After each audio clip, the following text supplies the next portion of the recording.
And welcome into To Your Health. You know, one of the best things you do to be very, very healthy is get a good night's rest. You know, when you were a little kid, they told you that you better get that 8 hours. Well, that 8 hours is very, very important, and we're very happy in this area to have a premier sleep disorder center. It's at Baptist South. Michael Dodd is here, and you are the director of the team that regulates everything that happens in that disorder center. Yes, sir. And it's quite a big team, isn't it? It is. We have several day staff members, and then we have 6 night shift techs. We have a 6-bed sleep disorder center at Baptist South that runs 6 nights a week. So we can accommodate most any patient to have a sleep study. Wow. And it's something that's serious. Absolutely. You know, people sometimes, sleep, man. And you were talking last time we were with you that try to get sleep about the same time. If you are working like a 5-day week, a lot of times they say, okay, Saturday morning I'm going to sleep in. Oh, is that allowed? It is. That is such a good question. One of the biggest problems we experience in the United States right now is sleep debt. That is something that is talked about a lot. Many patients don't realize you say you only get 5 and 6 hours Monday through Friday, and then you're going to make it up on Saturday. If you're decreasing your sleep 3 hours each night, that's 15 hours come Saturday.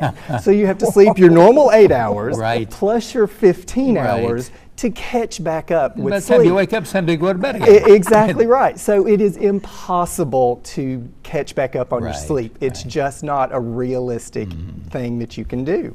And that sleep debt unfortunately translates into traffic fatalities. Almost about 2,000 people each year die in traffic accidents as a direct response to lack of sleep. So it is a huge problem. Because they fall asleep at the wheel. Absolutely. And most people, and I think that number is actually a little bit low. I think more people actually do fall asleep at the wheel. They just don't, that's not what they report. So if Monday through Friday you say to go to bed around 9 at night, you get up at 5 in the morning, or 10 at night and 6, that's about 8 hours worth of sleep. That's about 8 hours. But then on the weekends you're with some friends and you happen to go up to 11 o'clock, well then sleep till 7. Absolutely. And then you've got it covered. You've caught back up. Exactly. Unfortunately, that's not reality for most patients. I know. And there are patients that are considered short sleepers, and there are patients that are considered long sleepers. I personally am one of those long sleepers. For me to feel refreshed, I need about 9 hours. That's about what my body needs. Some other patients say they can get by with 6 to 7 and they still feel like they feel okay. But for most normal adults, 7 to 8 hours is the time. Is this uninterrupted sleep from the time that you lay your head down, 8 hours later you pick your head back up, no interruption? That is the goal. Absolutely, because sleep is very regulated. Your body wants to go in a very certain pattern across the night. We have REM and non-REM sleep that we kind of cycle in and out of. And if your body is being constantly interrupted because of some sleep disorder, that can make you just as tired as if you didn't sleep at all, because your body needs that very specific rhythm. Okay. So the goal is to get rid of the interruptions in sleep. Absolutely. And if you are experiencing that, really the only way to know what that is by coming to see us in the Sleep Disorder Center, having a sleep study so we can look at that and see what might be interrupting your sleep during the night that's causing you to feel tired and fatigued the next morning. I have a real logical question for you. What are things that you should or shouldn't do before you go to bed? I.e., we all know don't drink coffee. Sure. But what about an eating general schedule? Are there things that we can do that make us more likely to get a good night's sleep or less likely?